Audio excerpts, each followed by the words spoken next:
Now, when you look at the fundamentals of the cloud stocks, for the most part, they're still very impressive.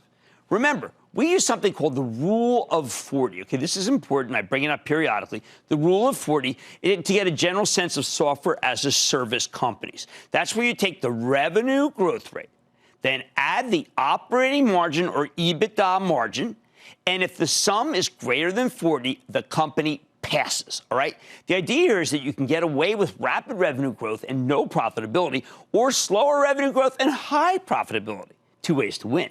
And when you run the Rule of 40 screen on those 75 high-flying tech stocks, 40 out of 75 pass the test. Even though the market's totally turned against this cohort because of the great reopening rotation, business is still good. Which brings us to the big question that you've been waiting for. Are any of these tech stocks that pass the Rule of 40 test and also trade at less than 10 times sales worth buying? The answer is yes, but they come with some asterisks. Coinbase passes with flying colors, but the stock has joined at the hip with Bitcoin, and holy cow, Bitcoin's been volatile. Every time Elon Musk says something critical about crypto, it gets hammered like today. Plus, Coinbase is expected to have a down year in 2022, which is not great. The stock was awful today again. After that, there's Square, which I like very much, but it's only cheap on a price-to-sales basis because it has real earnings, and it looks less of a steal on an earnings basis. Square has a crypto kicker, too, which has gone from a positive to a negative, at least for the moment. You've also got some high-tech retailers that fit the bill, like Carvana, okay, Coupang, but retailers generally gets lower valuations because Wall Street has a preference for recurring revenue, and retail's all one-off. The only true cloud play that passes the Rule of 40 and trades for less than 10 times sales is, of all things, Salesforce. You know I love Salesforce. My Charitable Trust owns it.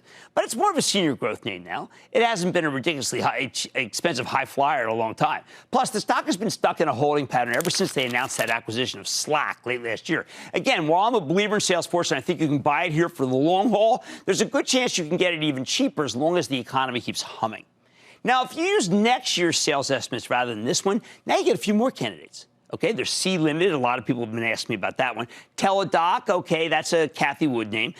Bumble, they just reported an outlook that wasn't that good. And DoorDash, which I like very much. They're a lot like the previous group, though, in that they're not really cloud software plays, so they may deserve lower valuations. What about the stocks that passed the Rule of 40 test and traded a little more than 10 times sales on next year's numbers? 15 of these, some of which I like a great deal. Think Roblox, which I really, really like and think is terrific, even up today. ServiceNow, which I like very much. Affirm, we heard them last week. RingCentral, we heard from them last week. I think you can put on a small position here, but leave room to buy more at lower levels, because I wouldn't be surprised if there wasn't more pain in store. Don't miss a second of Mad Money. Follow @Jim Cramer on Twitter. Have a question? Tweet Cramer. #MadTweets. Send Jim an email to madmoney@cnbc.com or give us a call at 1-800-743-CNBC. Miss something? Head to madmoney.cnbc.com. Shepard Smith here. Thanks for watching CNBC on YouTube.